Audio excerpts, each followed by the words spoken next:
አክብሮታዊ ሰላምታችን በያላችሁበት ይድረሳችሁ ውድ የፈታ ቤተሰቦች እንደምን ቆይታችኋል? የለተረቡ የምሽት መረጃዎችን ከዚህ አስከትለን እንነግራችኋለን። ለሰዓቱ የተመራረጡትን ዋና ዋና ጉዳዮች በማስተዋወቅ እንጀምራለን። የጠቅላይ ሚኒስትር አብይ አህመድ ጥሪ አነጋጋሪ ሆኖ ውሏል። በጠቅላይ ሚኒስትሩ ማህበራዊ ገጽ ለጥሪው በርካቶች ምላሽ እየሰጡ ነው።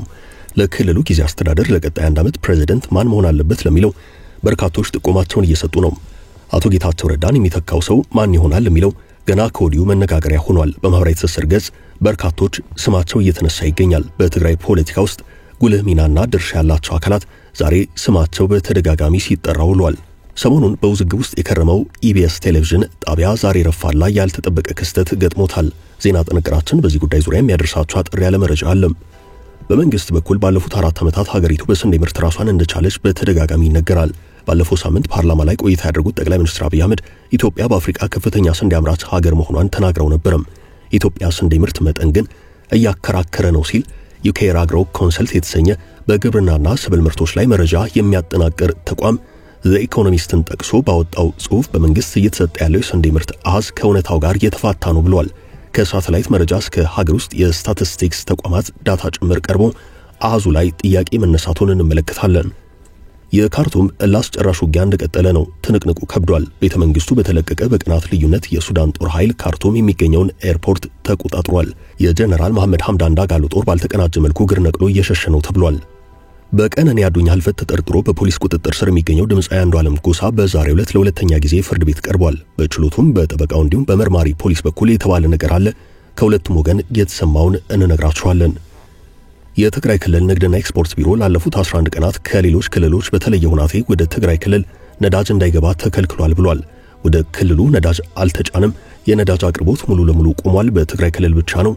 ከትግራይ አዲስ አበባ ነዳጁን በተመለከተ እየተደረጉ ስላሉ ንግግሮችም የወጣውን አዲስ ዘገባ እንመለከታለን። በፌደራል መንግስት በኩል የተባለ ነገር አለ። ዜና ጥንቅራችን ይመለከተዋል። እነዚህም በመግቢያ ያስተዋወቅናችሁን ጉዳዮች አሁን በዝርዝር መንገር እንጀምራለን። እስከ ፍጻሜው አብራችሁን ዝለቁ።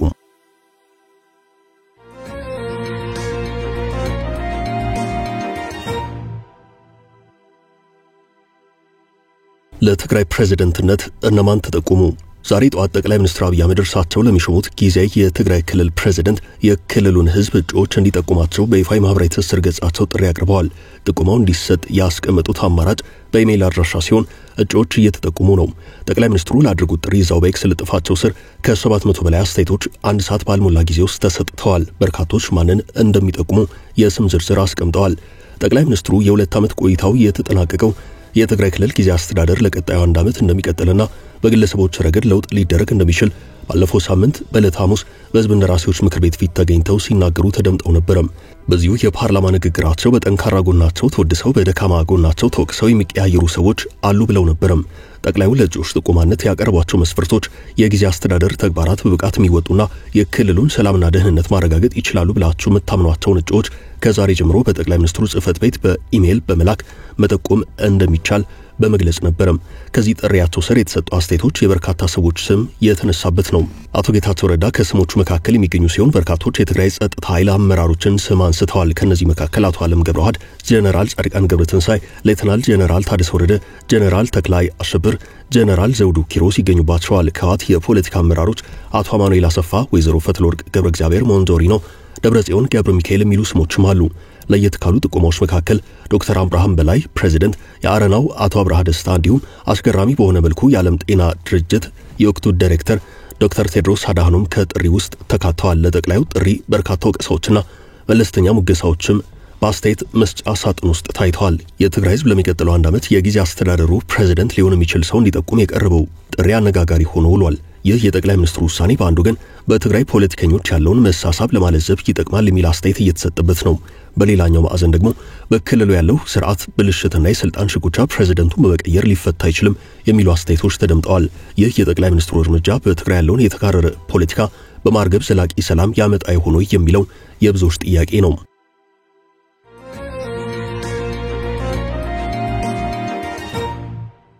የኢቢኤስ የዛሬው ክስተት ሰሞኑን በውዝግብ ውስጥ የከረመው የግል ቴሌቪዥን ጣቢያው ኢቢኤስ በዛሬው ዕለት ያልተጠበቀ ክስተት አጋጥሞታል። በድንገት ከአየር ወርዶ ተመልሷል። ውዝግቡ የተነሳው ባለፈው በጣቢያው በእሁድን በኢቢኤስ ቴሌቪዥን ፕሮግራም ላይ በቀረበችው በወጣት ብርቱካን ምክንያት ነው። በዕለቱ ጣቢያው ለአየር ባበቃው ፕሮግራም የተነሳ ከበድ ያለ ትችት እንደቀረበበት ተነግሯል። በዚህ መሃል ጣቢያው ያሉት ቻናሎች የሳተላይት ስርጭት ለሰዓታት ተቋርጦ ከቆየ በኋላ ወደ ነበረበት ተመልሷል። ለምን ተቋረጠ፣ ማን አቋረጠው በሚለው ጉዳይ ዙሪያ ግን ጣቢያው ያለው ነገር የለም።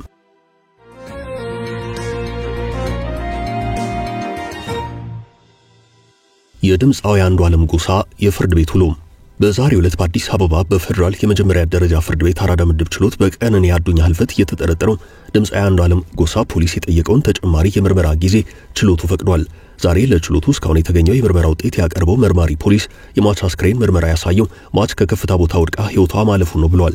ከዚህ በተጨማሪ ሟች ህይወቷ ካለፈበት ስፍራ የምርመራ ናሙና ተወስዶ ለፌደራል ፖሊስ ፎረንሲክ የምርመራ ቢሮ ተልኮ ውጤቱ እየተጠበቀ ነው ተብሏል። የተጠርጣሪው የእጅ ስልክ በብሔራዊ መረጃና ደህንነት በኩል እየተመረመረ እንደሚገኝ ፖሊስ ያስታወቀ ሲሆን ይህም ውጤቱ ለዛሬ እንዳልደረሰለት ለችሎቱ አስረድቷል። የአርቲስቱ ጠበቃ በበኩላቸው ዛሬ ቀርበው የአስክሬን ምርመራ ውጤት እንዳሳየው ሟች ከከፍታ ወድቃ ህይወቷ ማለፉን እንጂ የፍቅረኛዋ እጅ እንዳለበት የሚጠቁም ባለመሆኑ ፖሊስ ቀሩኝ ያላቸውን ማስረጃዎች ሆስፒታልና በደህንነት ተቋማት እጅ የሚገኙ በመሆኑ ተጠርጣሪው እነዚህ ማስረጃዎች ያጠፋቸዋል ተብሎ ስለማይጠበቅ በዋስ እንዲለቀቅ ለችሎቱ ጥያቄ አቅርበዋል። የግራ ቀኙን ክርክር ያዳመጠው ፍርድ ቤቱ ፖሊስ የቀሩትን ምርመራዎች እንዲያጠናቅቅ የተጨማሪ 12 ቀናት ጊዜ በመፍቀድ ለመጋቢት 29 ቀን 2017 ዓ.ም ተለዋጭ ቀጠሮ በመስጠት የድምፃዊ አንዱዓለም ጎሳ የዋስትና መብት ውድቅ እንዳደረገው የዶቼ ቬለ ዘገባ አመላክቷል።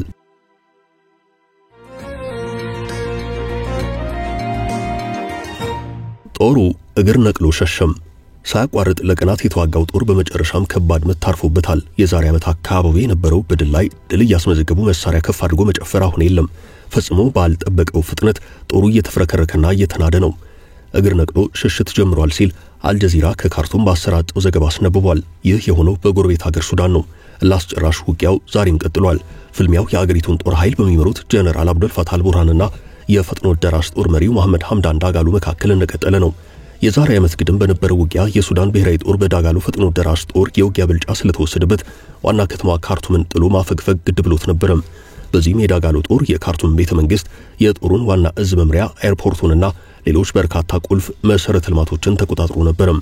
ጀነራል አብዱል ፈታህ አልቡርሃን የመንግስታቸው መቀመጫ ከካርቱም አስለቀቀው ወደ ቀይ ባህር ዳርቻ የወደብ ከተማ ፖርት ሱዳን አዛውረው ነበረም። እነዚህ መሬት ላይ ያሉ ሁኔታዎች የተመለከቱ ሰዎች የሱዳን ጦር ኃይል አብቅቶለታል፣ ጀነራል መሐመድ ሐምዳን ዳጋሎም መላ ሱዳንን ተቆጣጠሩ ብለው ነበረም። ነገር ግን እንደተባለው እንደታሰበው ከዓመት በኋላ የታየው ሌላ ነው። ካርቱምን ጥሎ ወጣ የተባለው ጦር በሰሞንኛ ውጊያዎች ድል ቀንቶታል። ወደ ሱዳን እየገፋ ቤተ መንግስቱን ተቆጣጥሯል። ወደ ካርቱም በመግፋት ቤተ መንግስቱን ተቆጣጥሯል። የፈጥኖ ደራሹ ጦር በድሮን ጭምር በመታገዝ ቤተ መንግስቱን ለማስመለስ ያካሄደው መልሶ ማጥቃት ጭምር ሊሳካ አልቻለም። በዛሬው ዕለት የዳጋሎ ጦር በካርቱም ቁልፍ የተባለ ቦታ እንደተነጠቀ ተሰምቷል። ከቀናት ላስጨራሽ ውጊያ በኋላ የሀገሪቱ ጦር ኃይል በዛሬው ዕለት የካርቱምን አየር ማረፊያ የተቆጣጠረ እንደሆነ የአጃንስ ፍራንስ ፕሬስ ዘገባ አስነብቧል። የጀነራል ዳጋሎ ጦር ካርቱም ላይ ባሉት ቁልፍ ቦታዎች ከባድ ወታደራዊ ምት የደረሰበት ሲሆን ባልተቀናጀ መልኩ ተበታትኖ ወደ ኋላ እያፈገፈገ ነው። ነገሩ ሲያልቅ አያምር ሆኗል። ቁስለኞችን እንኳን በቅጡ እያነሱ ማፈግፈግ አልተቻለም። የተደራጀና የተቀናጀ ስልታዊ ማፈግፈግ አይደለም እየተባለ ይገኛል። በርካቶች አሁን በካርቱም የዳጋሎ ጦር ላይ የሚታየው ሁናቴ ማፈግፈግ ሳይሆን እግር ነቅሎ ሽሽት ነው ብለውታል። አንዳንድ ጉዳዩን በቅርበት የተከታተሉ ጸሐፍት ካርቱም ላይ በተካሄደው ላስጨራሽ ውጊያ የጀነራል መሐመድ ሐምዳን ዳጋሎ ፈጥኖ ደራሽ ጦር ከባድ ምት ስለደረሰበት ከዚህ በኋላ ተደራጅቶ የመዋጋት አቅም የለውም እያሉ ነው።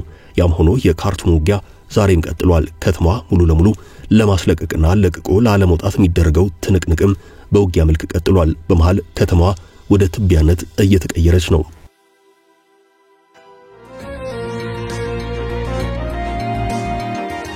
የስንዴው ምርታ የቁጥር ጥያቄ ተነሳበት።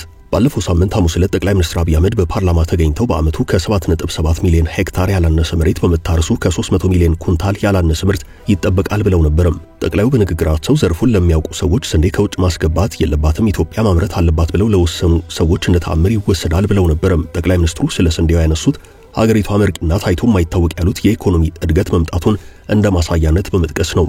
አከል አድርገው ኢትዮጵያ በአፍሪካ ከፍተኛ ስንዴ አምራች እንደሆነች ተናግረው ነበርም። ኢትዮጵያ መንግስት ባለፉት 4 ዓመታት ወዲህ ሀገሪቱ በስንዴ ራሷን መቻሏን ይናገራል። ባለፉት 2 ተከታታይ ዓመታት ከ15 ሚሊዮን ቶን እስከ 23 ሚሊዮን ቶን ስንዴ ስለመመረቱም ሲገልጽ ነበር። ይህ አሃዝ ግን የቁጥር ጥያቄ ተነስቶበታል። በሳምንቱ የኢትዮጵያ ስንዴ ምርትን በተመለከተ በርከት ያሉ ዓለም አቀፍና የሀገር ውስጥ ተቋማት ግምገማን የያዘ ዘገባ ተሰምቷል። ዩኬ ራግሮ ኮንሰልት የሚሰኝ በግብርናና ሰብል ምርቶች ላይ መረጃ የሚያጠናቅር ተቋም ኢኮኖሚስትን ጠቅሶ ባወጣው ዘገባ በመንግስት እየተሰጠ ያለው የስንዴ ምርት አሃዝ የተጋነነና ከእውነታው የተለያየ ነው ብሏል። ኢትዮጵያውን ለዓለም ትልቋ የስንዴ አምራች ከሆነች ዩክሬን ጋር የሚስተካከል ስንዴ ስለማምረቷ ቁጥሯ ጠራጣሪ ነው ብሏል።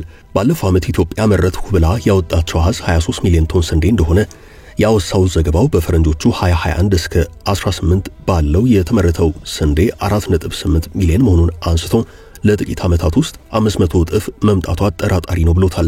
የኢትዮጵያ ስንዴ ምርታ በማይካድ ደረጃ ማደጉን እንደ ቢልጌት የዓለም ምግብ ድርጅት ፋኦና የአፍሪካ ልማት ባንክ የመሰከሩት ጉዳይ ነው። ኢትዮጵያ ስር ነቀል በሚባል ደረጃ በስንዴ ምርት ላይ ለውጥ ማምጣቷ ግልጽ ሆኖ ሳለ የሚነገረው ቁጥር ግን ያከራክራል ነው ያለው ዘገባው። ጠቅላይ ሚኒስትር አብይ አህመድ በፓርላማ ቆይታቸው ስንዴ በዚህ ደረጃ ስለመመረቱ ሲያስረዱ ኩታ ገጠም መሬት በማጣመር መካናይዝድ በሆነ መልኩ እርሻው ሲመራ ነበር ብለዋል። የቀድሞ አየር ማረፊያዎች የዩኒቨርሲቲ ሜዳዎች ጭምር ወደ ስራ እንዲገቡ መደረጉን፣ ሌሎች አዘርቶች እየተነሱ ስንዴ በስፋት መመረቱን አያይዘው ጠቅሰዋል። ከ2022 እስከ 2023 ድረስ በኢትዮጵያ መንግስት እንደተመረተ የተነገረው ስንዴ መጠን 15.1 ሚሊዮን ቶን ሲሆን ከ2023 እስከ 2024 ደግሞ መጠኑ 23 ሚሊዮን ቶን ነው። ዘገባው የሀገሪቱ የሰብል ምርት የራሳቸው የውስጥ መረጃ አላቸው ያላቸው አካላት ሪፖርትን ጠቅሶ የስንዴ ምርት አሃዞች የሚናገሩት መንግስት ከሚገልጸው በእጅጉ የተለየ ነው ብሏል። የኢትዮጵያን ስንዴ ምርት ከየትኛው ዓለም አቀፍም ሆነ አህጉራዊ ተቋም ቀድሞ እውቅና የሰጠው የአፍሪካ ልማት ባንክ እንኳን ከ2023 እስከ 2024 በኢትዮጵያ የተመረተው ምርት ግምት 7.5 ሚሊዮን ቶን መሆኑን አያይዞ ጠቅሷል። USDA እና ፋኦ ከሳተላይት አገኘን ባሉት መረጃ ባለፉት 2 ዓመታት በኢትዮጵያ የተመረተው ስንዴ 5.8 ሚሊዮን ቶን መሆኑን መገመታቸው ተጠቅሷል።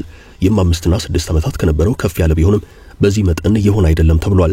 ዘገባው ሌላም የሀገር ውስጥ መረጃ ያካተተ ሲሆን የኢትዮጵያ ማዕከላዊ ባንክ በ2022 እና 2023 ተመረተ ሲል በድረገጹ ያሰፈረው የስንዴ ምርት መጠን 5.8 ሚሊዮን ቶን ነበር ይላል። ኢትዮጵያ ከ4 ዓመታት በፊት ጀምሮ ስንዴ ማስገባት እንደተወች የመንግስት ልሳናት ቢናገሩም በ2024 1.4 ሚሊዮን ቶን ስንዴ ወደ ኢትዮጵያ ኢምፖርት ሲደረግ በመንግስት ኤክስፖርት እንደተደረገ የተነገረው ደግሞ 150 ሺህ ቶን ነው።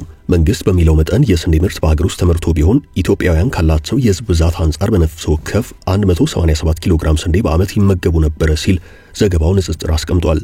ዩኬ ራግሮ ኮንሰልት የተሰኘው የግብርናና ሰብል ምርት የመረጃ ምንጭ በኢኮኖሚስትን ጠቅሶ በኢትዮጵያ መንግስት በኩል የስንዴ ምርት መረጃ ፖለቲካዊ ማድረግ እንቅስቃሴ ይታያል ብሏል። ለዚህ ማስረጃ ሲል የጠቀሰው ደግሞ በ2022 ማለትም ከ2 ዓመታት ገደማ በፊት የኢትዮጵያ ስታቲስቲክስ አገልግሎት ዳይሬክተር የነበሩ ሰው የስንዴ ምርት መጠን ጥያቄ በማቅረባቸውና በማመንታታቸው የተነሳ እንዲነሱ ተደርጓል የሚለው መረጃ ነው።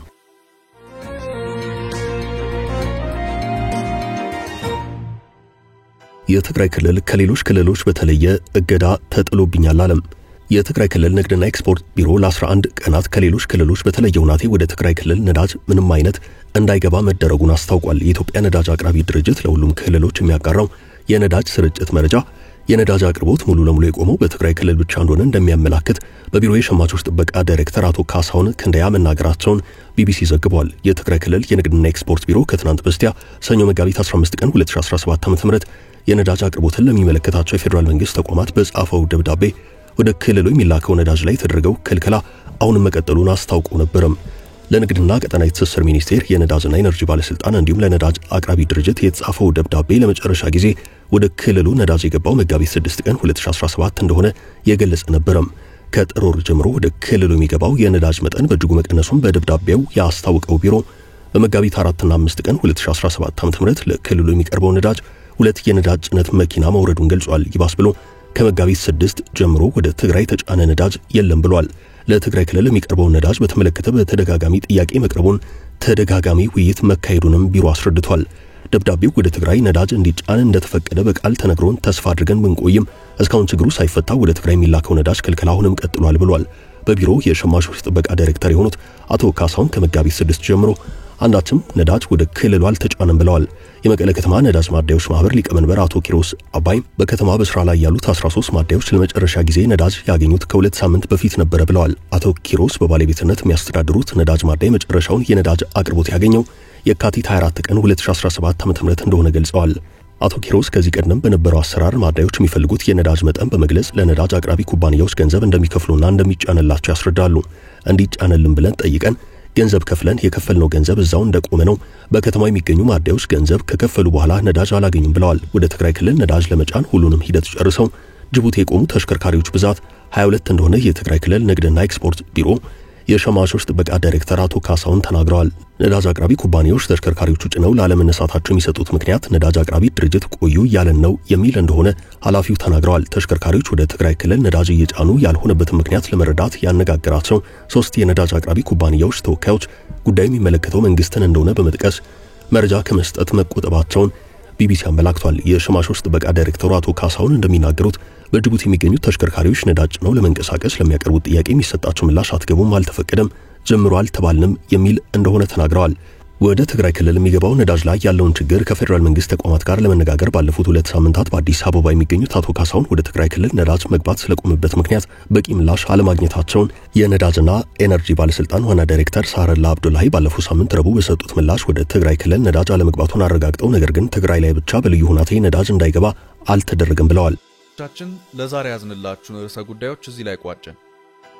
ላይክ፣ ሼር እና ኮሜንት በማድረግ ለቻናላችን ድጋፋችሁን መግለጽ እንዳትዘነጉ እያልን ከሌሎች መረጃዎች ጋር ደግመን እስክንገናኝ ቸር ያሰማን ስንል ተሰናበትን።